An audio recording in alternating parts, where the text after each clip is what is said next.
नारायणं नमस्कृत्य नरं चैव नरोत्तमं देवी सरस्वतीं व्यासं ततो जयमुदीरये। व्यासाय विष्णुरूपाय सुगतातं तपोनिधिं नमो वै ब्रह्मनिधये वासिष्ठाय नमो नमः।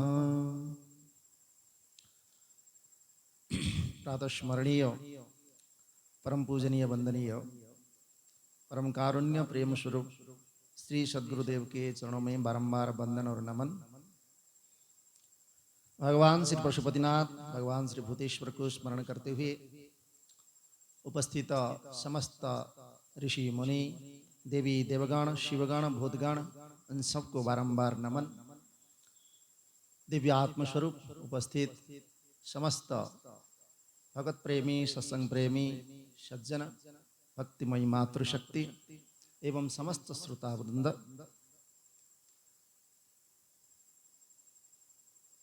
आज हमारे ये ज्ञान यज्ञ के चतुर्मास की जो सत्र है, इसमें पवित्र श्रावण मास की इसे पवित्र तिथि यानी पुत्रदा एकादशी के तिथि पर हम सब भगवान के चरणों में उपस्थित होकर के भगवत कथा का रसामृत पान करने के लिए उपस्थित समस्त हृदय निवासी उस परमात्मा को नमन। आज हम इसी एकादशी का, इसे पुण्य एकादशी बोलते हैं इसको, एकादशी के तो महात्म्य है, इसको पहले भी विवेचन होगा, आगे भी होगा। तो इसमें भगवान के नारायण के जो ये पावन अनुपम तिथि है, जिसमें एक बार भी अगर कोई एकादशी का व्रत करता है तो उसका अनेक जन्मों के पाप भी नष्ट हो सकते हैं।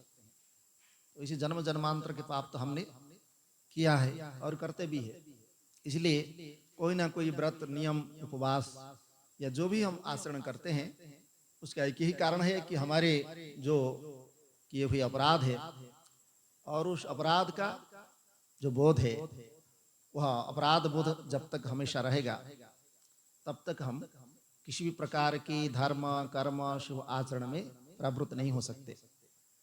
इसलिए जब तक हमारा ये बुद्धि हृदय मन इत्यादि निर्मल न हो जाए तब तक हम शुभ बुद्धि से परमात्मा का श्रवण नहीं कर सकते हैं।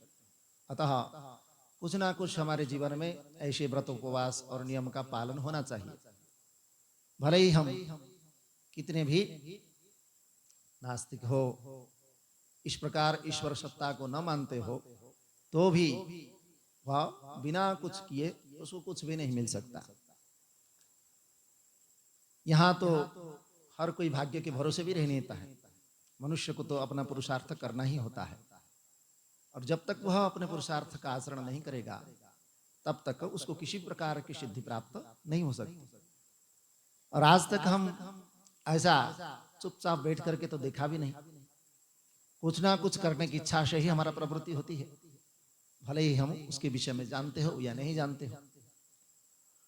तो जैसे यहाँ हम अपने कुछ ना कुछ प्राप्ति के लिए ऐसा ही पुरुषार्थ का आचरण करना होता है, वैसे ही इस परमार्थ पथ में भी अगर हम कुछ ना कुछ पुरुषार्थ आचरण करेंगे तो भगवान हमसे अगर कुछ भी कामना नहीं रखते हैं, अगर ऐसे ही भगवान की प्रसन्नता के लिए या उनकी प्रीति के लिए अगर कर रहे हैं तो उससे हमारा जीवन सुधर जाता है और अनेक प्रकार के हमारे जन्म जन्मांतर के जो भी दुष्कृत्य है वह क्षण भर में ही नष्ट हो जाता है। अतः हमारे ऐसे व्रत उपवास इत्यादि को तपस्या के रूप में भी कहा जा सकता है। तपस्या केवल जाकर के जंगल में या गुफा में बैठने से ही नहीं होता है, ऐसे गृहस्थाश्रम में रह करके अगर हम भी ऐसे कुछ जप तप नियम पालन करेंगे तो भी उसमें हमारा कल्याण हो सकता है। अब यहाँ हम कथा क्रम से हमारी रुद्र संहिता के हम सती खंड में प्रवेश कर चुके हैं। तो इसमें भगवान ने स्वयं अपने ही स्वरूपभूत 3 अंगों का वहां पर सृष्टि क्रम में निर्माण करते हैं। एक सृष्टिकर्ता के रूप में हिरण्यगर्भ ब्रह्मा, और पालनकर्ता के रूप में भगवान विष्णु, और संहारकर्ता के रूप में अपने ही हृदय से, एक तो वाम अंग से उनके उत्पन्न किए जो भगवान नारायण के रूप में, दाहिने अंग से विधाता ब्रह्मा जी के रूप में उत्पन्न करते हैं, और अपने हृदय से रुद्र को उत्पन्न करते हैं इत्यादि। फिर नारद जी ने प्रश्न किया था ब्रह्मा जी से कि पूर्व काल में कथम वा दक्षकोपेन त्यक्त देहा सती पुरा शीमवत्तनया जाता भूयो वाकाशमागता। पूर्व काल में देवी सती ने दक्ष की क्रोध से किस प्रकार अपने शरीर को त्याग किया, पुनः किस प्रकार हिमालय की कन्या के रूप में पार्वती के रूप में प्रकट हुई, फिर किस प्रकार से भगवान से उनकी विवाह हुआ, और कामदेव का नाश करने वाले शिव की अर्धांगिनी के रूप में पार्वती जी कैसे संपन्न हुई। तो ये सब प्रश्न जो है नारद जी ने ब्रह्मा जी से करते हैं। तो आगे ब्रह्मा जी शिव और सती के परम पावन दिव्य एवं गुह्यतम जो परम कल्याणकारी चरित्र है, ये उसको श्रवण की इच्छा से वक्ता के रूप में कह रहे हैं। पुरा यदा शिवो देवो निर्गुणो निर्विकल्पकः अरूपः शक्तिरहिताश्च तन्मात्र सत्सत्परः। पहले तो भगवान स्वयं ही निर्गुण निर्विकल्प रूपहीन शक्ति से रहित चिन्ह मात्र सत असत से सबसे रहित हो, और इन सत सत का कारण है, अर्थात सत के रूप में भी, असत मतलब जड़ के रूप में भी, सब रूप में ही थे, और सगुण द्विरूप शक्तिमान दिव्य आकृति वाले और विकार रहित अर्थात निर्विकार के रूप में स्थापित है। तस्य उनके वाम अंग से, तो इसे इसको तो पहले बताया जा चुका है। फिर कहते हैं कि लोक पितामह ब्रह्मा जी ने भगवान सदाशिव की आराधना करते हुए देव दैत्य मनुष्य आदि समस्त प्रजाओं की सृष्टि की, जो हमने सृष्टि के खंड में पढ़ा इसको। फिर दक्ष आदि प्रमुख प्रजापतियों की तथा देवश्रेष्ठों की उन्होंने रचना की। फिर उसमें उन्होंने जो मानस पुत्र के रूप में सप्तऋषियों को भी प्रकट किया, मरीचि अत्रि पुलह पुलस्त्य अंगिरा क्रतु वशिष्ठ नारद एवं प्रजापति दक्ष भृगु इत्यादि उनके मानस पुत्र है। तो उनको भी उन्होंने सृष्टि की, और अंत में एक सुंदर रूप वाली युवती को भी अपने मानसिक पुत्री के रूप में उन्होंने प्रकट किया, जिसका नाम थी संध्या। उस संध्या के नाम से दिवाक्षांता वह सुंदर रूपवती और गुणवती कन्या थी। तो उस कन्या को अत्यंत अद्भुत और मनोहर मानस रूप उत्पन्न हुआ, और उनकी बहुत सारे यहाँ रूप वर्णना किया गया कि ऐसे तीनों लोक में ऐसी कन्या प्राप्त नहीं हो सकती। इस प्रकार उन्होंने सुंदर कन्या को प्राप्त किया। तो फिर उस कन्या ने ब्रह्मा जी को प्रणाम करते हुए कहने लगे कि मैं आपकी पुत्री हूं, तो मेरे लिए जो आज्ञा है वह वर्णन करे। उसके बाद ब्रह्मा जी ने वह स्वयं ही एक नेत्रों से अपने एक पुरुष को प्रकट किया। उस नेत्र से पुरुष को प्रकट करके वह पुरुष को देख करके, जो उसका पुरुष का भी वर्णन है, वह पुरुष सृष्टा और ब्रह्मा मतलब विधाता ब्रह्मा को देख करके विनय भाव से झुक करके प्रणाम करते हुए कहने लगा कि मेरे लिए क्या कार्य है, और उस कर्म में मुझे नियुक्त कीजिए जिस कर्म के लिए आपने मुझे प्रकट किया है। आप मेरे मान्य पुरुष है, मैं आपकी आज्ञा का पालन करूं, इससे आपकी ही शोभा होगी। तो इस प्रकार उससे कहने पर ब्रह्मा जी कहते हैं कि अनेन तम स्वरूपेण पुष्प बाणैश्च पंचभिः मोहयन् पुरुषान् स्त्रीश्च कुरम सृष्टि सनातनीम। तुम मेरे ही स्वरूप से उत्पन्न हुए हो, इसलिए तुम इस स्वरूप से जो मैं तुमको पुष्पों के 5 बाण और उस 5 बाणों से तुम सभी स्त्री और पुरुषों को मोहित कर सकते हो और सनातन सृष्टि की रचना करो। इस चराचर त्रिलोक में जितने भी जीव देवता आदि कोई भी हो, तुम्हारी उल्लंघन करने में कोई समर्थ नहीं होगा। इसलिए समस्त प्राणियों का विचित्र मन तुम्हारे पुष्प बाणों का सुखपूर्वक भेदन योग्य लक्ष्य होगा। तुम सभी का सदा उन्मत्त करने वाले होंगे। इस प्रकार ब्रह्मा जी ने कह करके उनको वह पुष्प बाण प्रदान किया। तो उसके बाद ब्रह्मा जी कहते हैं, ततस्ते मुनयः सर्वे मदोभिव प्रयादितः। तब मेरे अभिप्राय को जानने वाले मेरी पुत्र मरीचि आदि मुनियों ने उसके उचित नाम रखने के लिए सोचा। तो क्या नाम रखेंगे उसका?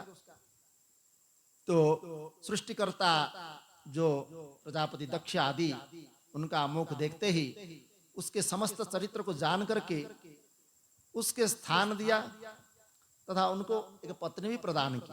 किसको? जो काम के रूप में प्रकट हुए। ततो निश्चित्य नामानि मरीचि प्रमुखादिजा उचुः संगस्तस्मत्य पुरुषाय ममत्मजा। तो उस पुरुष का नाम क्या हुआ? तो कहते यस्मात् प्रथमे तत्त्वं जातोस्माकं यथा विधि तस्मान् मन्मथमान वा त्वं लोके ख्यातो भविष्यामि। तुमने विधाता तो ब्रह्मा जी से उत्पन्न होते ही हम लोगों के मन को मथ डाला, इसीलिए तुम्हारा इस लोक में मनमथ नाम से प्रसिद्ध होंगे। उनका कामदेव का एक नाम मनमथ दिया गया। और सभी लोक में तुम सुंदर रूप वाले हो, तुम्हारे समान कोई रूप वाला नहीं है, इसलिए तुम्हारा नाम काम के नाम से प्रसिद्ध होगा। इसलिए कामदेव से प्रसिद्ध हुए। और तुम सभी को मदन्मुत अर्थात सबका दंभ को चूर करने वाले हो, इसलिए तुम्हारा नाम मदन के नाम से प्रसिद्ध होगा। और अहंकार से युक्त होकर के दर्प तुम्हारे पास है, अर्थात दंभ से मतलब दर्प से उत्पन्न हुआ था। उन्होंने किस प्रकार क्या करूं इसी सोच करके उन्होंने अपने अहंकार युक्त होकर के विधाता ने उन्हें उत्पन्न किया था, इसीलिए तुम्हारा नाम कंदर्प भी होगा। तुम्हारे समान किसी भी देवता का पराक्रम नहीं होगा, अर्थात किसी भी देवता को, किसी भी मनुष्य को, किसी भी जीव को तुम पराजित कर सकते हो, इसलिए तुम्हारा सर्वव्यापी होगा, मतलब किसी भी रूप में तुम व्यापक रूप में रह सकते हो। और ब्रह्मा के मन से उत्पन्न हुई उस सुंदर रूप वाली कन्या संध्या नाम से सभी लोगों में विख्यात होगी। इस प्रकार ध्यान करते हुए हनुमान जी हृदय से उत्पन्न होने के कारण ओशो मल्लिका पुष्प के सदृश यह कन्या संध्या नाम से ही विख्यात होगी। और कौसुमानी तथा स्त्राणी पंचादाय मनोभव, इस प्रकार कामदेव का नामकरण भी कर दिया। सब करने के बाद कामदेव को वरदान भी मिल गया कि वह किसी को भी पराजित कर सकता है, इसलिए अपने 5 पुष्प आयुधों को लेकर के वहीं पर गुप्त रूप में स्थित हो गए, मतलब उनको कोई देख नहीं सकता। कामदेव का ऐसा रूप होता है, उनको कोई देख नहीं सकता। तो उनका जो 5 बाण है उसमें उनका नाम है हर्षणम रोचनम च मोहनम शोषणम तथा मारणम च प्रवृत्तानि मुनिर्मोह करान्यपि। एक नाम है हर्षण, दूसरा नाम है रोचन, मोहन, शोषण और मारण। तो हर्षण मतलब किसी को प्रफुल्लित करना, आनंदित करना। उस कामनाओं से मनुष्य आनंदित भी हो जाता है। अनेक प्रकार के कामना हमारे मन में जब होते हैं तो कुछ ना कुछ हम प्राप्त करने की इच्छा से अगर उसमें हमको प्राप्त हो गया हमारी इच्छा के अनुसार तो बड़े खुश होते हैं, तो इसलिए हर्षण भी है। रोचन, रोचन मतलब मनुष्य को वह किसी ना किसी रूप में आनंद तो देता ही है, साथ साथ उसकी आनंद मतलब बहुत लंबे समय तक उसमें वो स्थित हो जाता है, मतलब उसका संस्कार के रूप में वह प्राप्त हो जाता है। इसलिए भले ही वो चीज उसके सामने ना हो, लेकिन उसको सोच करके ही बड़ी खुशी होता है। रोचना उसका ये भी काम का ही स्वरूप है। रोचक बात जो मतलब बोलते हैं ये बड़ी रोचक बात है, बड़ी सुंदर बात है। मोहन, मोहित करना, ये तो काम का लक्षण है। किसी को भी किसी भी रूप में मोहित कर सकता है और किसी को किसी भी रूप में वशीभूत कर सकता है, इसलिए मोहन उनका नाम। इसलिए हमारे विद्या है, जैसे को क्या बोलते उसको, वशीकरण। तो वशीकरण विद्या वैसी मोहन का ही स्वरूप है। शोषण, शोषण मतलब किसी का भी बल को, किसी का भी शक्ति को, किसी के पास कुछ भी हो उसको स्वयं ही खींच लेना, इसको बोलते हैं शोषण। मतलब कितना भी बलवान हो, कितना भी कोई विद्यावान हो, कितना भी ज्ञानवान हो, अगर ये काम उनको पीड़ित कर लिया तो फिर वह स्वयं ही निर्बल हो जाता है। इसलिए शोषण, मारण, मृत्यु, मतलब हमारे जीवन में अगर कुछ हमने प्राप्त नहीं किया और धीरे धीरे धीरे धीरे बस कामनाओं के वासनाओं में ही हम ग्रसित होते रहे, बस ये कर दूंगा, वो कर दूंगा, बस इस वासनाओं में ही लगे रहे, तो फिर उस व्यक्ति का आयु धीरे धीरे क्षीण होने लगता है। क्योंकि मनुष्य जितने कामनाओं के परिपुष्ट होता है उसने ही उसका जीवन का आधार, जो स्तंभ है, जीवन शक्ति जिसको कहते हैं, वो जीवन शक्ति क्षीण होने लगता है, जिसके फलस्वरूप वह अल्प आयु में भी उसका मृत्यु हो सकता है। इसलिए नहीं कहते हैं, क्या कहते हैं, अरे भाई बोलते हैं मेरी बड़ा टेंशन है, बड़ी चिंता है। यही चिंता ही उस कामना का विषय है। मैं तो बस कुछ कर ही नहीं पा रहा हूं, क्या करूं, क्या सोच ही नहीं पा रहा हूं, वो डिप्रेशन में चले जाता है। तो ऐसे व्यक्ति, उसी को ही मारण बोलते हैं। मतलब मनुष्य को उस कामनाओं के बल पर, उस कामनाओं के वशीभूत होकर के उसने अपने जीवन को ही खत्म करने की सोच रहा है, खत्म कर भी देता है। जब उसका कई बार होता है, जब वह दुख को सहन नहीं कर पाता है, अपने कामना के अनुरूप उसको नहीं मिल रहा है, तो आत्महत्या ही कर लेता है। तो ऐसे व्यक्ति भी होते हैं। तो इसलिए ये 5 जो है उस कामदेव के वाण है। और कहते हैं कि ब्रह्मा जी मुझे जो सनातन कर्म को करने के लिए आदेश दिया है, वो ब्रह्मा जी के सन्निकट ही मैं उसको परीक्षा करूंगा, ऐसा उन्होंने सोचा कामदेव जी ने। उन्होंने मुझे वरदान दिया, तो उस वरदान का जैसे भस्मासुर था, उन्होंने भगवान का तपस्या की, तो भगवान ने उनको कह दिया, तुम वर मांग लिया कि जो है मैं जिसको हाथ से स्पर्श करूंगा वो भस्म हो जाएगा। तो भगवान ने तथास्तु कह दिए। अब वो तो आशुतोष है, प्रसन्न होकर के तो दे दिए, लेकिन ये तो दम्भी था, तो इसको बड़ा अपने ही इष्ट के ऊपर भरोसा नहीं था। तो उन्होंने सोचा अब इनके ऊपर ही मैं परीक्षा कर लूं, तो उनको ही जाकर के मस्तक में हाथ रखने की कोशिश किया। ऐसे ही यहाँ कामदेव की हालत है। उन्होंने ब्रह्मा जी से वरदान किया, तो ब्रह्मा जी को ही उन्होंने परीक्षा करने के लिए वहां पर प्रस्तुत हो गए। तो उन्होंने जैसे ही उस कामवाण का प्रक्षेप किया, तो वहां बहुत से मुनिगण, प्रजापति, ब्रह्मा जी सब उपस्थित थे। और यहाँ समस्त जो है जितने भी मुनिगण या जो भी उनके मानस पुत्रावृत्ति थे, सब उनके बाणों से मोहित हो गए। जब इस प्रकार धनुष ने कामदेव अपना बाण चढ़ाए, तो आह्लादित करने वाली सुगंधित वायु, मतलब वो कामदेव का जो प्रवेश होता है तो वसंत का समय हो जाता है, मतलब वसंत बदलता है, अपना स्वरूप बदल जाती है। इसलिए बड़े बड़े तपस्वी और बड़े बड़े ज्ञानी जनों की तप भी भंग कर देता है। इसलिए इसके बड़े सावधान रहना पड़ता है। कभी भी कोई कह नहीं सकता कि हमने काम को विजय कर लिया, क्योंकि माया का अनेक रूप है और सबसे बड़ा उसका अस्त्र है काम। और ये काम रूपी अस्त्र जो है हमारे कितने भी बड़े तपस्या को एक क्षण में भंग कर सकता है। तो इसको बड़े सावधान रहना होता है। इसलिए कल बताया था, अगर हम अकेले कुछ कर नहीं सकते तो कम से कम गुरु के सम्मुख रहना चाहिए, तब गुरु हमारा हमेशा ध्यान रखते हैं। तो उस समय कामदेव ने तीक्ष्ण पुष्प बाणों से ब्रह्मा जी तथा मानस पुत्र को मोहित कर लिया, और सभी मुनिगण मोहित हो गए। सब में काम विकार उत्पन्न हो गया, और विकार से युक्त होने के कारण वो लोग इधर उधर देखने लगे और उनका मन चंचल हो गया। इस प्रकार उस कामदेव ने सबको बार बार मोहित करके किसी भी तरह से काम विकार को प्राप्त हो, और ऐसा ही उन्होंने उस प्रकार निर्माण कर दिया। तो उस प्रकार उस स्त्री, मतलब जैसे वो अपने ही पुत्री के रूप में, मानस पुत्री के रूप में उन्होंने प्राप्त किए थे संध्या को, उसको देख करके सम्मोहित हो गए। और उस समय 49 भाव उत्पन्न, मतलब काम का एक विकार आते ही उसमें 49 प्रकार के भाव उत्पन्न होते हैं। तो उस कामबाण के प्रहार से उन सभी के द्वारा उस कटाक्ष रूप से देखने के कारण वह काम भाव प्राप्त होने लगे। और इस प्रकार के भाव से युक्त, मतलब सारे कोई भी, उन्होंने वरदान दिया था विधाता ने कि कोई भी उससे काम से प्रपीड़ित हो सकता है। तो वह संध्या भी काम से प्रपीड़ित होने लगी और उनके सारे प्रपीड़ित होने लगे। तो ये तब मरीचि आदि, अत्रि आदि सभी मुनि, दक्ष प्रजापति आदि विकृत इंद्रिय वाले हो गए। दक्ष, मरीचि आदि ऋषियों तथा स्वयं ब्रह्मा जी और संध्या को भी काम विकार से युक्त देख करके कामदेव के जो कार्य उनको दिया गया था उनको विश्वास हो गया कि ये सही है। अब कामदेव के मन में जब विश्वास हो गया तो वहां धर्म ने अपने पिता तथा भाइयों की ऐसी दशा देख करके धर्म की रक्षा करने वाले भगवान सदाशिव को उन्होंने स्मरण किया, क्योंकि धर्म काम के अधीन नहीं होता है।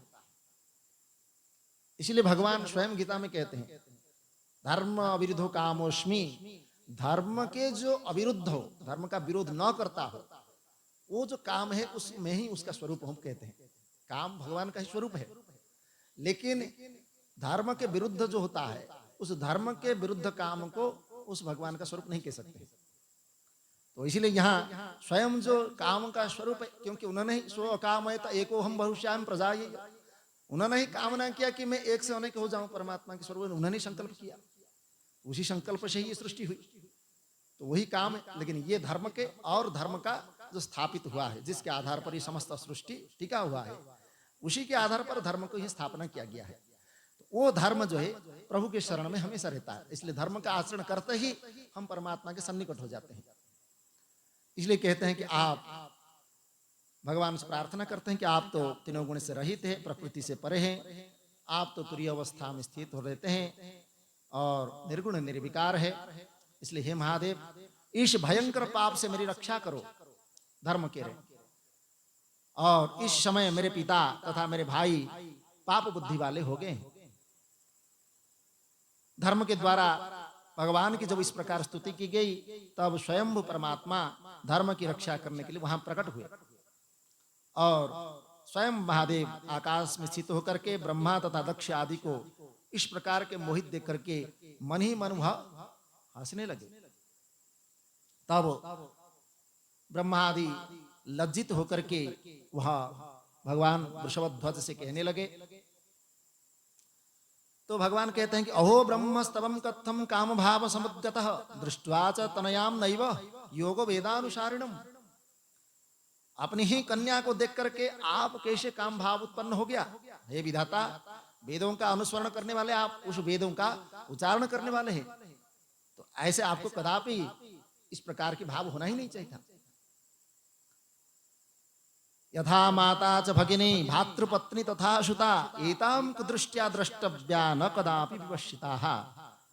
बुद्धिमान व्यक्ति को चाहिए कि ये जो माता के समान होते हैं, कौन? अपने जननी, भगिनी मतलब बहन, भातृपत्नी भाई की जो पत्नी बहू, और कन्या अपनी कन्या, ये सब एक बराबर होते हैं, कन्या के समान ही होते हैं। कन्या के भाव से ही देखना चाहिए, इन्हें कदापि कुदृष्टि से किसी प्रकार की कुदृष्टि इसके ऊपर नहीं पड़ना चाहिए। और एवं वै वेद मार्गस्य निश्चयेत्येव मुखे स्थितः कथम तुम काम मात्रे सते विस्मरिता विदो। वेद मार्ग का ये सिद्धांत है, शास्त्र का सिद्धांत है, और आपके मुख में स्थित है, क्योंकि वेद तो ब्रह्मा जी के मुख में, विधाता के मुख में ही है। तो आपने काम के उत्पन्न होते ही उसे कैसे विस्मृत कर दिया कि काम आपके सामने ही है? ऐसा कैसे विस्मृति हो सकता है? आपके मन में धैर्य और निष्ठा ये जागृत रहना चाहिए। आश्चर्य है कि आपने इस काम के वशीभूत होकर के अपने ही कन्या में आपने कुदृष्टि कर लिया।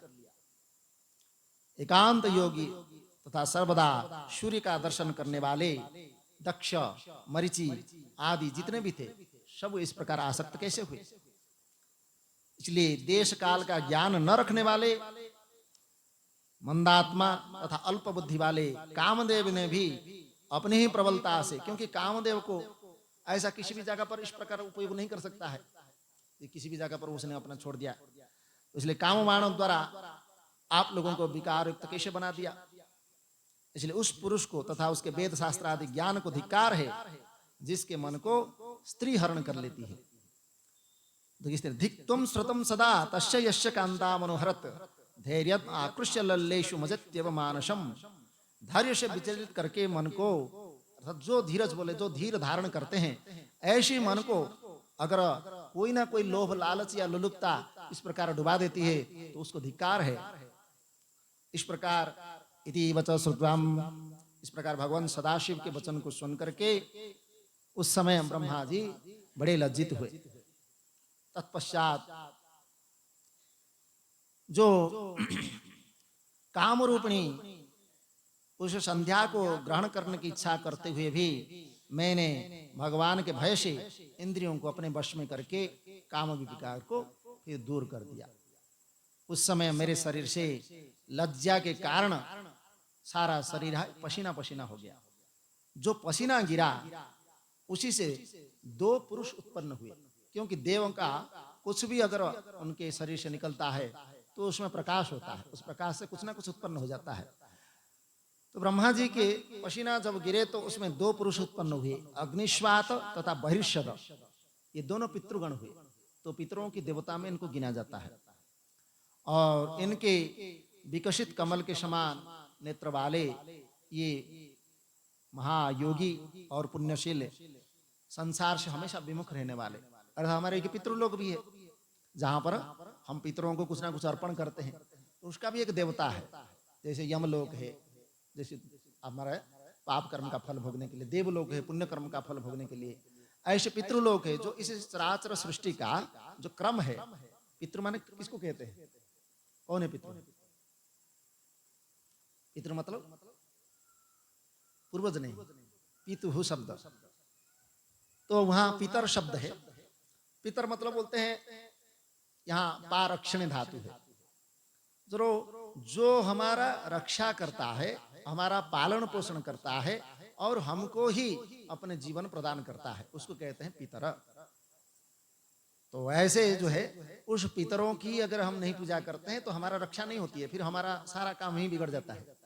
अगर हम पितरों की हम कुछ अगर उपासना नहीं करेंगे, मतलब उनकी जो आदेश पालन नहीं करेंगे, या हमारे ही वंश परंपरा जो कुल परंपरा है उस परंपरा को ही हम तोड़ देंगे, अगर वर्ण संकर हमारे घर में उत्पन्न हो गया तो फिर हमारा समस्त काम ही बिगड़ जाता है, फिर हमारे से पुण्य कर्म नहीं हो सकता है।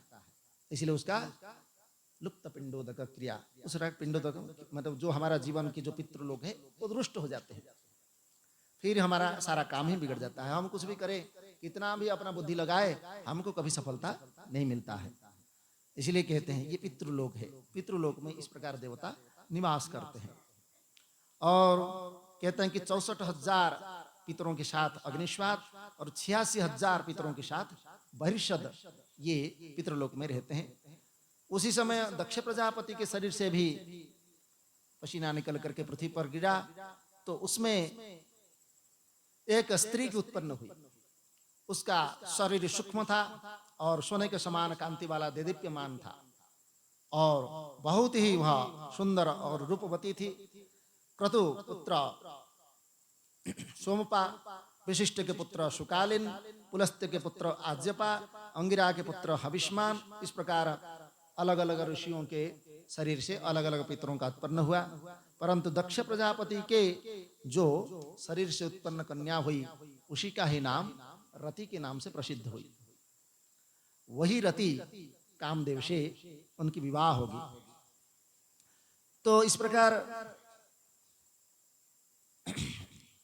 ब्रह्मा जी जब लज्जित हुए अपने कामवाण के भाव से, काम के पीड़ित होने से, तो वह क्रोधित हो गए और क्रोधित होकर के उन्होंने कामदेव को ही अभिशाप दे दिया कि जिस प्रकार तुमने हमारे जीवन को अस्त व्यस्त किया, एक दिन तुम भी इस प्रकार शिव की अग्नि से भस्म हो जाओगे और तुमको वहां पर अपना हार माननी ही पड़ेगी, इसीलिए तुम्हारा सारा गर्भ नष्ट हो जाएगा।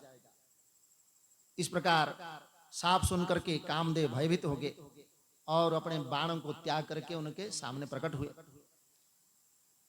तो कामदेव बोले कि आप तो न्याय मार्ग का अनुसरण करने वाले हैं, मेरे जैसे एक निरपराधी व्यक्ति को इस प्रकार आपने साफ देना ये ठीक नहीं है, क्योंकि आपने ही मुझे आज्ञा दी थी कि आप किसी के विरुद्ध में आप कुछ भी कर सकते हैं, आपने ही मुझे आज्ञा दी थी, तो आपका आज्ञा का ही मैंने पालन किया। आपने तो बोला था कि कोई भी हो, ब्रह्मा विष्णु रुद्र तुम्हारे बाणों के वशीभूत सब हो जाएंगे बोल के आपने ही कहा था, तो फिर ऐसे कैसे हो सकता है? तो इसलिए इसमें मेरा अपराध नहीं है।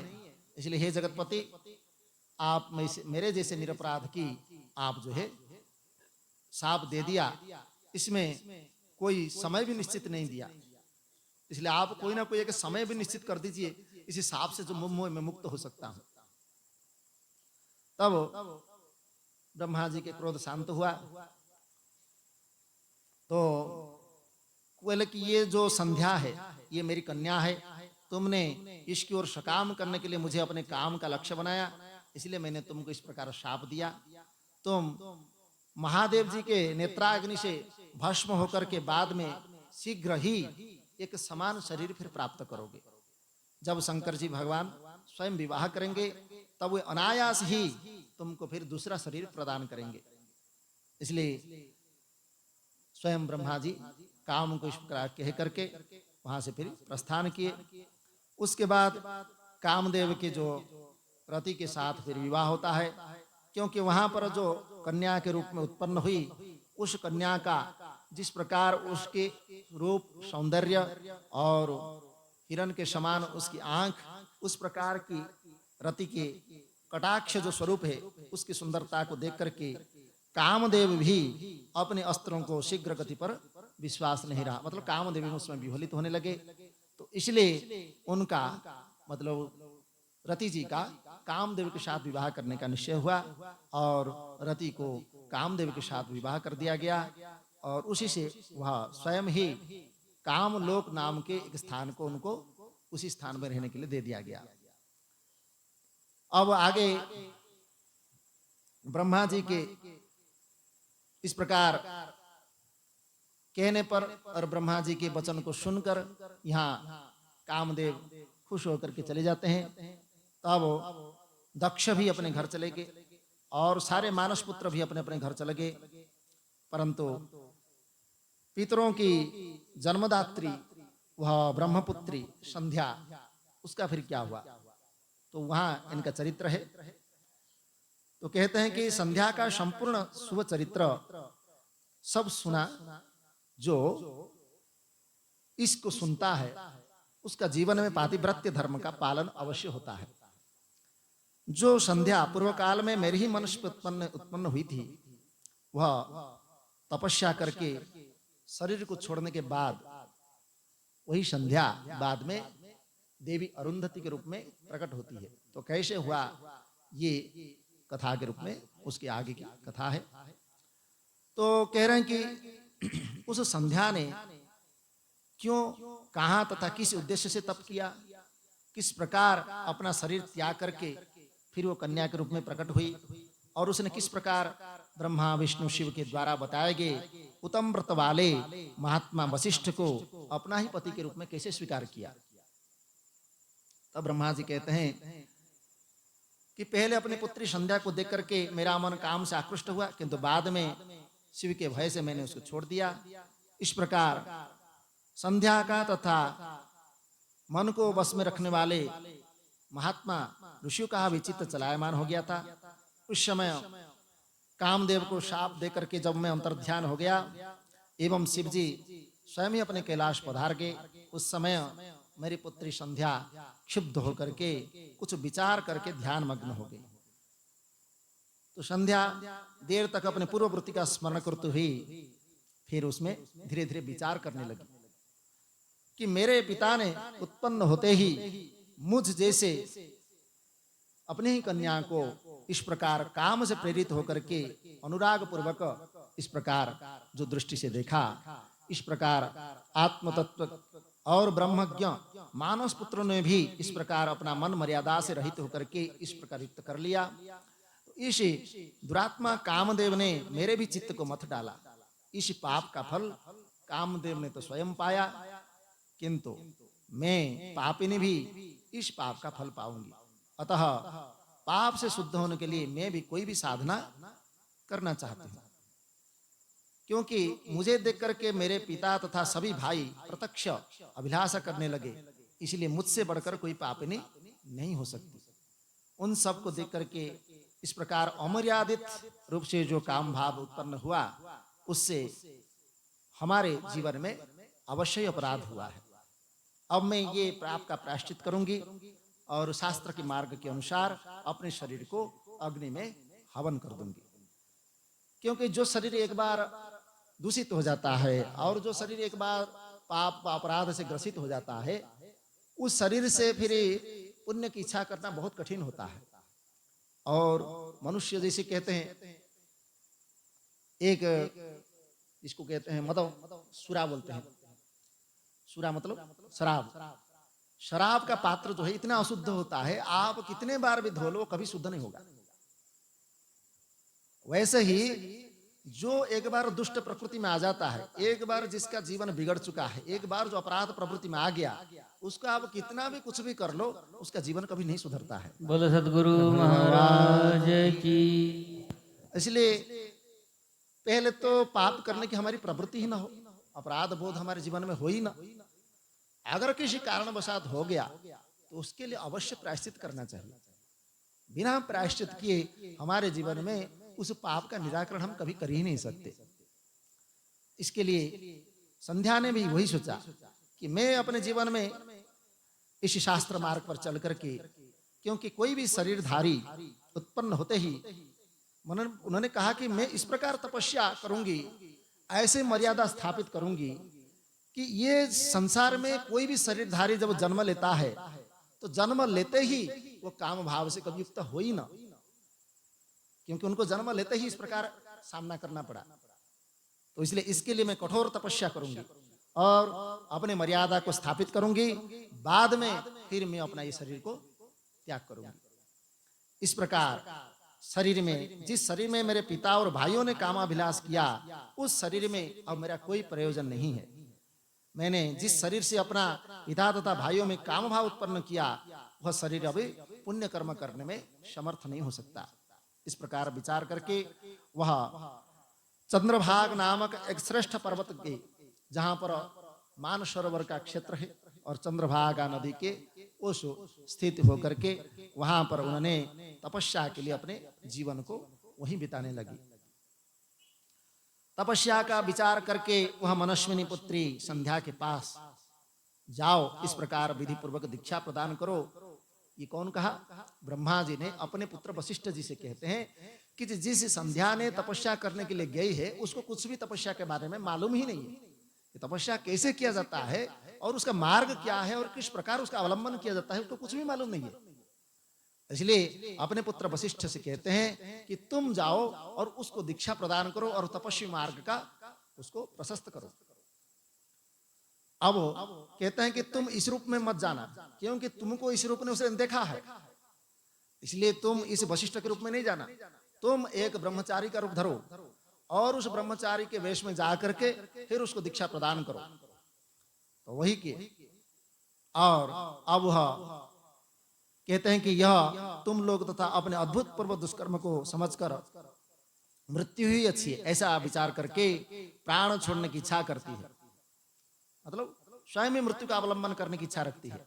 अब वह अमर्यादेषु मर्यादां तपसा स्थापयिष्यति तपः कर्तुं गता साध्वी चंद्रभागाक्ष भूधरे। अब वह तपस्या के द्वारा अमर्यादित प्राणियों में मर्यादा स्थापित करेगी, इसलिए तपस्या करने के लिए वह साध्वी चंद्रभागा नामक पर्वत पर गई है। और वह तपस्या किसी भी क्रिया की नहीं जानती, मतलब जो तपस्या का क्रिया होता है उस प्रकार वह नहीं जानती है। इसलिए तुम अपने इस रूप को छोड़ करके दूसरा शरीर धारण करके उस तपश्चर्या की क्रियाओं को प्रदर्शित करो। इस प्रकार दयालु मुनि वशिष्ठ जी ने मुझसे आज्ञा प्राप्त की और संध्या के समीप गए। वशिष्ठ जी ने वहां मानस सरोवर के समान परिपूर्ण उस चंद्रभागा के निकट गए और वहां पर जो संध्या तपस्वी के रूप में बैठी थी उनके सामने जाकर के जब वो उपस्थित हुए तो वहां पर स्वयं संध्या पूछती है कि आप कौन है, क्योंकि वह तो अपना रूप बदल दिए थे, तो आप कौन है? तो आप निश्चय ही मेरे पथ प्रदर्शन के लिए या मुझे कुछ ना कुछ मार्गदर्शन करने आए हैं, क्योंकि मुझे तो तपस्या के बारे में कुछ पता ही नहीं है, इसलिए आप उसी के लिए जरूर आए होंगे। तो उन्होंने चंद्रभागा पर्वत के शिखर, चंद्रभागा नदी को भी देखा और उस विशाल पर्वत के पश्चिम भाग को तोड़ करके हिमालय से निकलती हुई जो चंद्रभागा, वही चंद्रभागा बाद में ब्रह्मपुत्र में आकर के मिल जाती है। तो उसी में ही जैसे हिमालय, ऐसे गंगा जी जैसे हिमालय से बहती हुई आ रही है, ऐसे ही वो चंद्रभागा भी बहती हुई आती है। तो वशिष्ठ जी बोले कि इस निर्जन पर्वत पर तुम किस लिए आए हो, तुम किसकी कन्या हो, यहाँ क्या करनी चाहती हो, तुम्हारा मुख मलिन क्यों हो गया है, इत्यादि कोई बात अगर तुम्हारे लिए गोपनीय न हो तो बताओ। इस प्रकार जब वशिष्ठ जी ने पूछे तो उनको इस प्रकार तेजस्वी ब्रह्मचारी एक स्वरूप को देख करके संध्या बोलने लगी कि मैं जिस उद्देश्य से इस सिद्ध पर्वत पर आई हूं, उससे मेरा कि आपके इस प्रकार दर्शन मात्र से वो पूर्ण हो जाएगा। मैं तप करने के लिए ही इस निर्जन पर्वत पर आई हूं और मैं ब्रह्मा की पुत्री हूं और मेरा नाम संध्या है। और यदि आपको उचित जान पड़े तो मेरे लिए आप उपदेश करें। मैं तपस्या करनी चाहती हूं और मेरे लिए कुछ भी गोपनीय बात है ही नहीं। तो उन्होंने तो वशिष्ठ जी तो समझ ही गए थे, क्यों तो वो तो पहले ही जानते थे। इसीलिए वशिष्ठ जी ने कहा कि जो महान तेज स्वरूप, महान तप तथा परम आराध्य है, उन भगवान शंकर का तुम ध्यान करो, जो धर्म अर्थ काम और मोक्ष के आदि कारण तथा अद्वैत स्वरूप है, उन्हें संसार के एकमात्र आदि कारण भगवान श्री पुरुषोत्तम का भजन करो। और तुमको एक मंत्र देता हूं, जिस मंत्र से तुम अभिहित करके और उसको दीक्षा प्राप्त करके उसको उच्चारण करो। मंत्रणानेन देवेशं शंभुं भज शुभानने, तेन ते सकल भावातिर्भविष्यति न संशयः। ओम नमः शंकराय इति उमेत्येन संततम मौनम तप समारंभम तन्मे निगततः शृणुः। तो यहाँ कह रहे हैं कि समस्त पदार्थों की प्राप्ति हो जाएगी, समस्त गति सदगति को तुम प्राप्त हो जाओगे। इस प्रकार मंत्र का जप करो। तो मंत्र दिया क्या, ओम नमः शंकराय ओम, मतलब ये मंत्र है। इस मंत्र से मौन होकर के तुम तपस्या का आरंभ करो। तो मौन होकर के, शांत मौन होकर के भगवान सदाशिव की हमेशा पूजा करनी चाहिए। मतलब हम यहाँ आते हैं मंदिर में और भगवान की पूजा जब करते हैं वहीं पर बातें करना शुरू कर देते हैं। तो नारायण देव की जय, ऐसा नहीं होता है। भगवान के सामने जब जाते हैं तो मौन होना होता है। हमारी अपनी हृदय की बात भगवान को हम सुनाते हैं। यहाँ संसार की बात भगवान सुनना नहीं चाहते हैं। वो हमारे ही अंतर मन में है, वही हमारा अंतर्यामी है और हमारे अंदर बैठ करके हमको प्रेरणा दे रहे हैं कि मेरे पास तुम आए हो तो मेरी ही कथा सुनो, मेरी ही वार्ता को सुनो और तुम अपने दुख को सुनाओ तो मैं तुम्हारा दुख दूर करूंगा। ऐसे भगवान के सामने अपनी बात, जो हम भगवान को किसी को नहीं कह सकते, संसारी को कोई भी हमारा बात नहीं सुन रहा है, वही बात हमको भगवान को सुना सकते हैं और वही सुनाना चाहिए। और यहाँ जो इधर उधर की बात कोई जरूरत ही नहीं। तो इसलिए यहाँ कह रहे हैं कि जहाँ भगवान की पूजा होती है, जहाँ उनकी उपासना करते हैं, जहाँ उनकी आराधना करते हैं, वाणी मौन हो जाना चाहिए, तब उसको तपस्या कहते हैं। तब कहते हैं कि इस प्रकार जल का उन्होंने प्रथम दोनों षष्ठ काल में जल का आहार कर, तीसरे षष्ठ काल में उपवास करे, मतलब कैसे कैसे तपस्या करना है वो सब प्रक्रिया उन्होंने बताया। तो षष्ठी कालिक क्रिया इसको कहते हैं। तो एक एक काल में क्या क्या ग्रहण करना होता है, कब पानी जल ग्रहण करना होता है, कब उसका अन्न ग्रहण करना होता है। वहां तो हिमालय में अन्न कहाँ मिलने वाला है, लेकिन वायु को ही आहार कर लेते हैं। उसमें योग शक्ति है, मतलब योग का साधन है, वायु को ही आहार बना लेते हैं। तो कहते हैं कि इस प्रकार एवं मौन तपस्याक्षा ब्रह्मचर्य फलप्रदा सर्वाभीष्ट प्रदा देवी सत्यम सत्यम न संशय। इसका नाम मौन तपस्या है। इसे करने से ब्रह्मचर्य का फल प्रदान करने वाली तथा समस्त अभिष्ट को प्रदान करने वाली ये सत्य है, इसमें कोई संदेह नहीं। इस प्रकार अपने ही मन में विचार करके सदाशिव का गहन चिंतन करो। ऐसा करने से भगवान तुम्हारे ऊपर शीघ्र ही प्रसन्न होंगे और तुमको अवश्य अपने मनोवांछित फल प्रदान करेंगे। इस प्रकार वशिष्ठ जी देवी संध्या का तपस्या की यथोचित बता करके, उनको विधान बता करके फिर वहां से अंतर ध्यान हो गया। अब संध्या के द्वारा किए गए महान तपस्या का यहाँ पर फिर प्रावधान किया गया है कि तपस्या का उपदेश पढ़ा करके वशिष्ठ जी अपने लोक में, अपने घर में जाने पर उस विधि को उन्होंने हर्षित पूर्वक पालन किया। ऐसा नहीं कि हमने किसी से सुन लिया और वो सोच रहे हैं कि ये तो बहुत कठिन है, कैसे करूं, क्या करूं, इस प्रकार के मन में उत्साह नहीं होता है। हमने सुन तो लिया, मान भी लिया, लेकिन करने में उत्साह नहीं होता। हर्ष, उत्साह होना चाहिए। कोई भी साधना में, कोई भी तपस्या में करने के लिए हमको उत्साह होना चाहिए, तब वो साधना हमारा सफल होता है। ऐसे मन म्लान होकर के, उदास होकर के जबरदस्ती ऐसी कर रहे हैं, उससे कोई फायदा नहीं है। इस प्रकार भगवान सदाशिव में चित्त लगा करके एकाग्र मन से वह घोर तपस्या करते हुए वह संध्या का एक चतुर्युग बीत गया। मतलब सत्य, त्रेता, द्वापर और कली, ये 4 युग, एक बार ये 4 युग बीत गया। इतना तपस्या उन्होंने किया। उसके पश्चात उस तपस्या से संतुष्ट हुए भगवान शंकर, प्रसन्न हुए और आकाश में उसे अपना विग्रह स्वरूप को दिखा करके उसी, क्योंकि उन्होंने जब वह तपस्या कर रहे थे वो दूसरे तरफ नहीं चाह रहे थे, मतलब किसी और तरफ देखना नहीं चाहते थे। वो आकाश की ओर देख करके, ऐसे आकाश की ओर देख करके तपस्या कर रही थी। इसलिए भगवान स्वयं आकाश में ही प्रकट होकर के उनको दर्शन दिए। इसलिए संध्या अपने मन में चिंतित, प्रसन्नमुख तथा शांत स्वर भगवान शिव को सामने देख करके प्रसन्न हुई और सस्वाधाम बक्षे किम कथम स्तौमि बाहरम, हे परमात्मा क्या कहूं, किस प्रकार आपकी स्तुति करूं।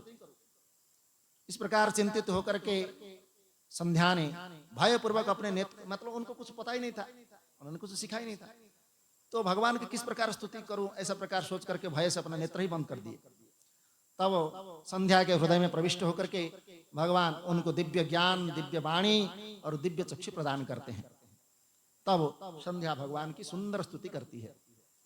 निराकारं ज्ञानगम्यं परं यन्नैव स्थूलं नापि सूक्ष्मं न चोच्यम् अन्तश्चिन्त्यं योगिभिस्तस्य रूपं तस्मै तुभ्यं लोककर्त्रे नमस्तु। सर्वं शान्तं निर्मलं निर्विकारं ज्ञानागम्यं स्वप्रकाशे विकारं शाद्धं प्रक्षं धन्तमार्गाद परस्ताद् रूपम यस्य त्वां नमामि प्रसन्नम। ये भगवान की स्तुति है।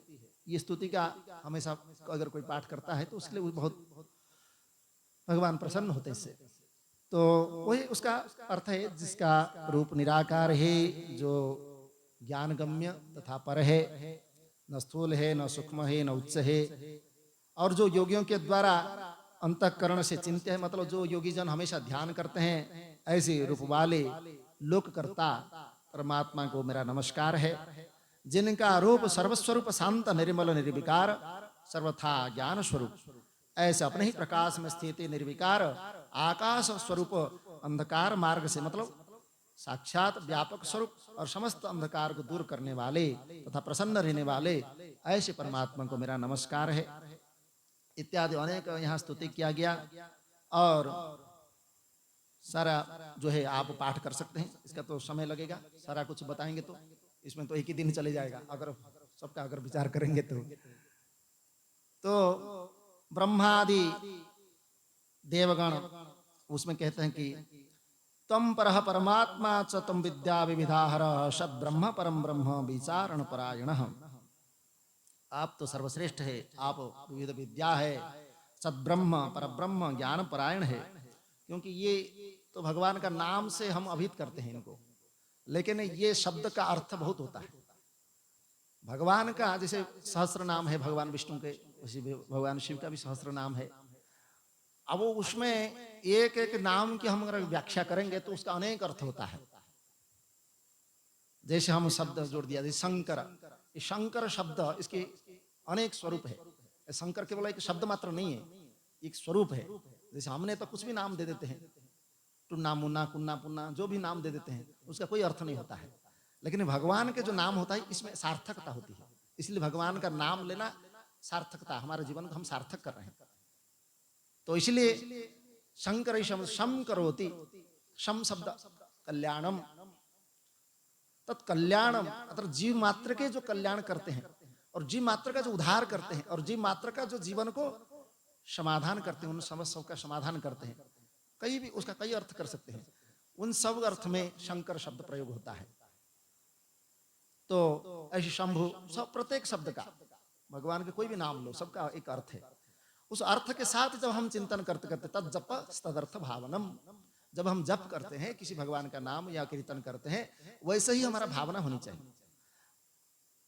ताल में तो ठीक है, जो हमारा ताल और बजता है उसके ताल ताल पर तो हम चलते हैं, लेकिन उस नाम में हमारा भाव नहीं होता है। उस संगीत का हम आनंद लेते हैं, क्योंकि संगीत मन को रंजित करता है, मनोरंजन बोलते हैं इसको। तो मन को रंजित करने से मन जो है बड़ा खुश होता है उस संगीत को सुन करके, क्योंकि शब्द का बहुत बड़ा उसका हमारे ऊपर प्रभाव है। दूसरा, जैसे हाँ गंध है, गंध से ज्यादा प्रभावित है रस, जो खाते हम रस, रस का ज्यादा प्रभावित है रूप देखने की, रूप से ज्यादा प्रभावित है स्पर्श सुने की, और स्पर्श से भी ज्यादा प्रभावित है हमारे ऊपर शब्द। इसलिए शब्द के ऊपर हम ज्यादा भरोसा कर लेते हैं। किसी को देखे बिना हम किसी के बारे में नहीं जानते हैं, लेकिन उसके बारे में जब सुन लेते हैं कि अमुक व्यक्ति ऐसा है वैसा है, तुरंत हम उसके बारे में ऐसे ही सोच लेते हैं और भावना वैसे ही हमारे हो जाती है। नहीं जानते उसको, कभी वो व्यक्ति को देखा नहीं, उससे कभी मिला नहीं, उससे कभी बात किया ही नहीं, लेकिन उसका सुन करके हमने उसके बारे में अनुमान लगा लिया कि वो ऐसा ही है। बोलो सदगुरु महाराज की। जो शब्द का बहुत प्रभाव होता है, इसलिए शब्द शब्द में बहुत फर्क है, पहले भी इसके बारे में बताया था। तो शब्द एक हमको प्रियता प्रदान करता है, हमारा आनंद उल्लासित करता है, हमको प्रसन्नता देता है। वही शब्द हमारे लिए उदास, निराश, मन में दुख, पीड़ा, वेदना उत्पन्न कर सकती है। शब्द शब्द में बहुत फर्क है। इसलिए हमारी जो तंत्र पद्धति है, तंत्र पद्धति में उसमें शब्द का जो उच्चारण किया जाता है, उस मंत्र का, अघोर मंत्र जिसको कहते हैं, उस मंत्र का उच्चारण करते करते अगर हमारा कोई भी भूल हो गया तो भूल में हमको बहुत उसका परिणाम भोगना पड़ता है। मतलब तंत्र विद्या ऐसा है, अगर हमने सकाम पूर्वक किया तो उसका तो बड़ा पालन करना होता है, निष्काम पूर्वक किया तो फिर भी उसमें माफ है, लेकिन सकाम पूर्वक किया तो उसका बड़ा उसमें पालन करना पड़ता है, तो थोड़ी भी भूल नहीं होना चाहिए। तो ऐसे ही परमात्मा का अगर हम नाम लेते हैं और नाम में अगर हमारा भाव न हो, उस प्रकार हमारा जीवन न हो, वैसे ही हमारा जीवन उसमें आधारित न हो, तो फिर उस नाम का हमको कोई प्रभाव नहीं पड़ता है। इसलिए कहते हैं कि भगवान का तो नाम लेती हूँ व लेता हूँ, लेकिन हमारा तो कोई कुछ हो ही नहीं रहा है, कैसे होगा? वैसा हमारा भाव ही नहीं। उन्हें तो जैसे हम अजामिल की कथा सुनते हैं, तो अजामिल जो अचानक उसके मुख में नाम नहीं आया, उसने भाव उसका अलग था, तो अपने ही पुत्र को, और उसने साधु की बात को सुना था, उसने साधु की अवज्ञा नहीं की। उसने साधु ने बोला था कि तुम्हारे पुत्र का नाम इसी ने नारायण के नाम पे रखना, और साधु के सत्संग से उसका मन में उस प्रभाव पड़ा और उसके कारण उसे नारायण नाम रखा, और पुत्र में मोह होने के कारण वो नारायण के नाम से पुकारा। भले ही उसने अनजाने में अज्ञानता पूर्वक उसको जो किया, लेकिन सत्संग का प्रभाव उसके ऊपर था। इसलिए बाद में भी जब वह भगवान के पार्षद अजामिल को ले जाते हैं, उसी समय उसका उद्धार भी नहीं होता है, बाद में उसको लौटना पड़ता है, और बाद में अनेक प्रकार के भाव तपस्या आराधना करके फिर उसको मुक्त होता है। एक दिन में वो मुक्त नहीं हो गया। इसलिए हमारे जीवन में ऐसा कोई अगर हम चाहते हैं हमारा कल्याण हो, तो हमारा एक दिन में सब कुछ तो हो नहीं जाएगा। इसके लिए हमको थोड़ा सा धैर्य, थोड़ा अपेक्षा, थोड़ा हमारा जीवन में निष्ठा इत्यादि रखना पड़ेगा।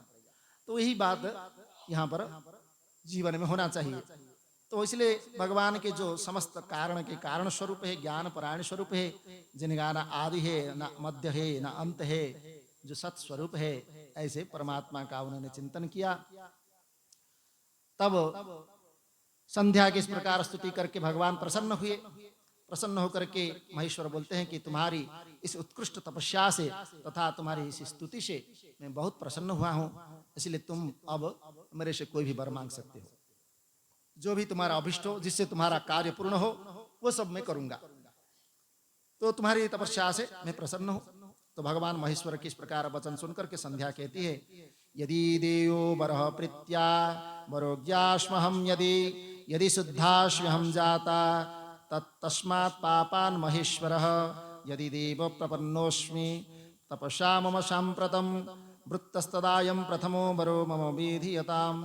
यदि आप प्रसन्नता पूर्वक वर देना चाहते हैं, आपसे वर प्राप्त करनी यदि योग्य मैं हूं, तो सर्वथा मैं विशुद्ध हो गई हूं, यदि मतलब मैं शुद्ध हो गई हूं इसलिए आप मेरे सामने प्रकट हुई, अगर मैं शुद्ध नहीं होती तो आप मेरे सामने इस प्रकार प्रकट नहीं होते।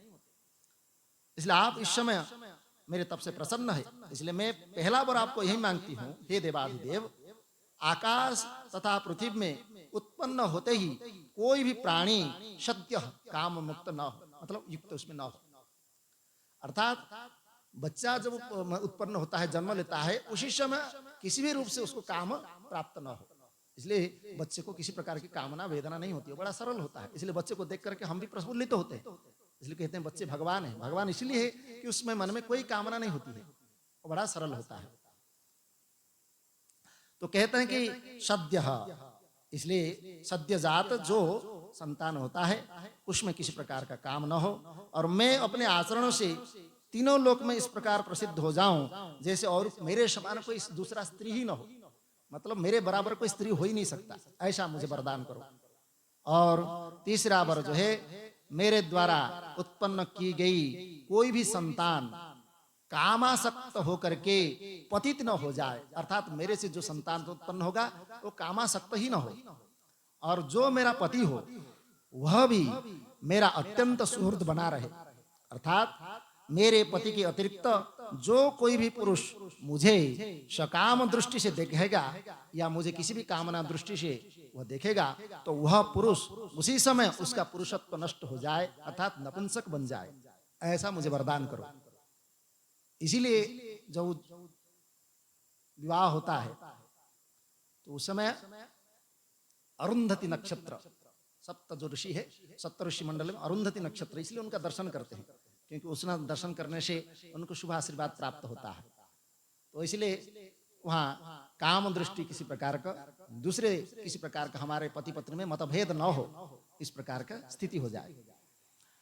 इति श्रुत्वा वचस्तस्य शंकरो भक्तवत्सलः, निष्पाप संध्या की इस प्रकार के वचन को सुनकर के भक्तवत्सल भूत भावन भगवान प्रसन्न होकर के कहते हैं कि हे संध्या, मेरी बात सुनो, तुम्हारा पाप नष्ट हो गया, अब मेरा क्रोध तुम्हारे ऊपर कुछ भी नहीं है, अब तुम तप करने से शुद्ध हो चुकी हो, तुमने जो जो वरदान मांगा तुम्हारी तपस्या से तुमको अवश्य ये प्राप्त होगा। अब प्राणियों का जो प्रथम शैशव काल है, बाल्य, उसमें जो 3 प्रकार के उसमें काल होंगे, एक है शैशव काल, बाल्यावस्था, दूसरा है कौमार अवस्था, तीसरा है यौवन अवस्था, चौथा है वार्धक्य अवस्था। तो जो शरीरधारी व्यक्ति है वो तीसरे अवस्थाने पर, मतलब यौवन अवस्थाने पर ही वह सकाम होगा, उसको कामना प्राप्त होगी, उससे पहले उसको काम शक्ति प्राप्त होगी ही नहीं। और सकामास्तु द्वितीयांते, कभी कभी कौमार अवस्था के जो शेष पर्याय है, जिसको कहते हैं कि हमारा कौमार अवस्था तो समझ लो हमारा 7 वर्ष से शुरू होगा तो 13 वर्ष तक, 14 वर्ष तक कौमार अवस्था, तो 14 वर्ष तक कभी कभी कामाशक्त हो सकता है, लेकिन उससे पहले नहीं। तो इसलिए इस प्रकार मैंने तुम्हारी तपस्या से संसार में ये मर्यादा स्थापित की कि शरीरधारी उत्पन्न होते ही वो सकाम नहीं होंगे, और तुम इस लोक में सती भाव प्राप्त करोगी, जैसे तीनों लोक में किसी अन्य स्त्री का नहीं होगा, तुम्हारे जैसे सती इस तीनों लोक में कहीं भी नहीं होगा। और तुम्हारे पति के अतिरिक्त जो तुमको सकाम दृष्टि से देखेगा वह तत्काल ही दुर्बल और नपुंसक हो जाएगा। इस प्रकार तुम्हारे पति महान भाग्यशाली, तपस्वी तथा रूपवान होगा। ये तुम्हारे साथ 7 कल्पों तक, एक कल्प मैंने बताया था उसका काल, तो 7 कल्पों तक तुम्हारे साथ निवास करेगी, मतलब जीवित रहेगा। इस प्रकार तुमने जो जो वर मुझसे मांगा उन सब वरों को मैंने तुमके प्रदान किया। अब जन्मांतर की कुछ बात है, उसमें भी कह रहे हैं कि तुम अग्नि में अपने शरीर का त्याग करने की प्रतिज्ञा तो पहले ही कर चुकी हो कि ये शरीर को मैं नहीं रखूंगी, तो इसलिए इस उपाय को तुम्हें बता रहा हूं, इसको भी जान लो। ये उपाय ये कि तुम महर्षि मेधातिथि के 12 वर्ष तक चलने वाले अज्ञान जो प्रचंड अग्नि है, उस जलती हुई अग्नि में तुम शीघ्रता से प्रवेश करो। इस समय मेधातिथि इस पर्वत की तलहटी में चंद्रभागा के नदी के तट पर तपस्वियों के आश्रम में महान यज्ञ कर रहे हैं। वहां तुम अपनी इच्छा से और मुनियों की प्रसाद से रहते हुए तुम अग्नि में प्रवेश करो, और फिर तुम यज्ञाग्नि से प्रकट होकर के तुम मेधातिथि के, जो ऋषि मेधातिथि थे, उस मेधातिथि के रूप तुम पुत्री बनोगे। और तुम्हारे मन में जो कोई भी श्रेष्ठ पति के रूप में वांछनीय हो उसे अपने अंतःकरण में रख करके इस प्रकार जैसे ही तुम इस शरीर को त्याग करोगे, वहां जब तुम्हारा दूसरा शरीर तुमको जब मिलेगा, जिसको तुमने याद करके अपने पति के रूप में वर्ण किया, वही पति तुमको प्राप्त होगी। इस प्रकार उन्होंने भगवान ने कहा। यहाँ और भी हमारे कथा क्रम तो बहुत है, तो ये कथा का भगवत कथा है, हरि कथा, हरि अनंत, हरि कथा अनंत, तो इसलिए इसका तो आनंद बहुत है। फिर भी समय को देखते हुए आज के इसी विषय को यहीं पर विराम देंगे और आगे की कथा का विषय फिर हम पुनः श्रवण करेंगे। तो परमात्मा की अशेष कृपा से आज हम उनकी इसी अमृत वाणी का श्रवण किया और आप लोगों ने अपने जीवन को कृतार्थ किया। भगवान की इस प्रकार आपके ऊपर कृपा दृष्टि रहे, यही आशय के साथ आज को यहीं पर विराम देते हैं। बोलो सच्चिदानंद भगवान की जय। सद्गुरुदेव भगवान की जय। ओम सर्वे भवन्तु सुखिनः, सर्वे सन्तु निरामया, सर्वे भद्राणि पश्यन्तु मा कश्चित् दुःखभाग् भवेत्। असतो मा सद्गमय, तमसो मा ज्योतिर्गमय, मृत्योर्मा अमृतं गमय। ओम पूर्णमदः पूर्णमिदं पूर्णात् पूर्णमुदच्यते, पूर्णस्य पूर्णमादाय पूर्णमेवावशिष्यते। ओम शांति शांति शांति।